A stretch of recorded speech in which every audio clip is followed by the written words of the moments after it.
जलखिया दुकान परी खास्ता गुलगुला बनेइबा घरे खाइले लागिबो बाहरु क्रिस्पी एवं भितरु सॉफ्ट। जदि ता साथी रे मटर तरकारी गला ताहले तो जमिला। प्रथमे गोटे बाउल ले 2 कप अटा नेबा। मु एठी प्रत्येक जिनिस को मापिबा पाई गोटे किंबा गिना बा ग्लास रो व्यवहार करिले गुलगुलाटा भलो खास्ता हेबो। गुलगुला को खास्ता करिबा पाई एठी मु 1 कप सुजी नेछि। आपण चाहिले मोटा पतला सुजी नहीं पारिबे। जेतिकी अटा तारो अधा सुजी नेछि। 2 रु 3 पिंच लुण, गोटे फुल चामच पान मधुरी। गुलगुला को खास्ता करिबा पाई एठी 3 रु 4 चामच तेल नेछि। मु एठी रिफाइन तेल नेछि। आपण चाहिले घियो भी नहीं पारिबे। मु आधा चामच बेकिंग सोडा नेछि। बेकिंग सोडा अधिक देबे नहीं, गुलगुला भलो हबोनी। बेकिंग सोडा अधिक देले गुलगुला फाटी जिवो। एमिति सुजी ओटा को भलो भाबरे मिसई देछि। जेमिति कि आकु मिसईले सो हातरे मुठा हे जाउची। मिठा पाई मु एठी गुडो नेछि। आपण चाहिले चीनी भी नहीं पारिबे। एठी गुंडा गुडरो यूज करूची। आपण चाहिले चीनी को गुंडो भी करि पारिबे। गुंडो करि देले चीनी भलो भाबरे मिसी थाए। आपण निज हिसाब रे चीनी नहीं पारिबे।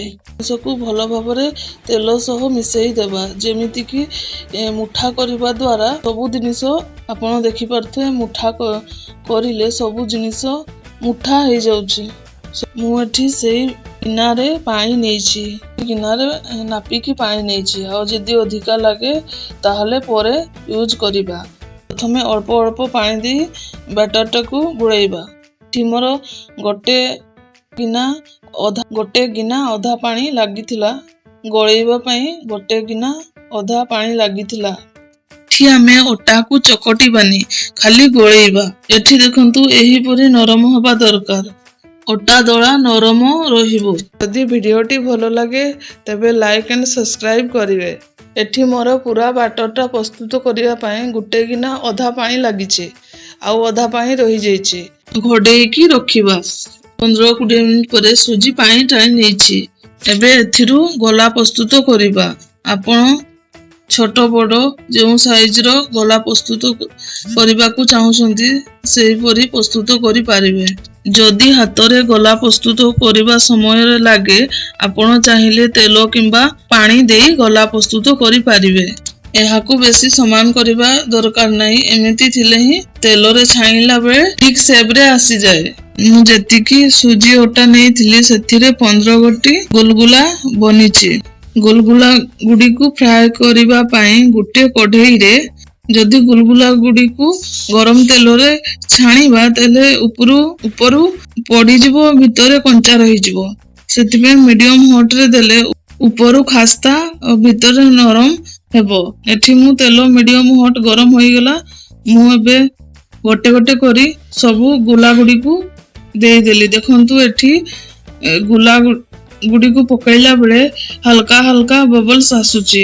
एपरी आपण चाहिले गुटे गुला को प्रथमे एहाकू प्रथम रु किछि समय परे लो टू मीडियम फ्लेम रे ताकू छाणीबा। गुलगुला को पकई सारी 5-10 मिनिट परे ताकू टिके हल्का चलेई देबा।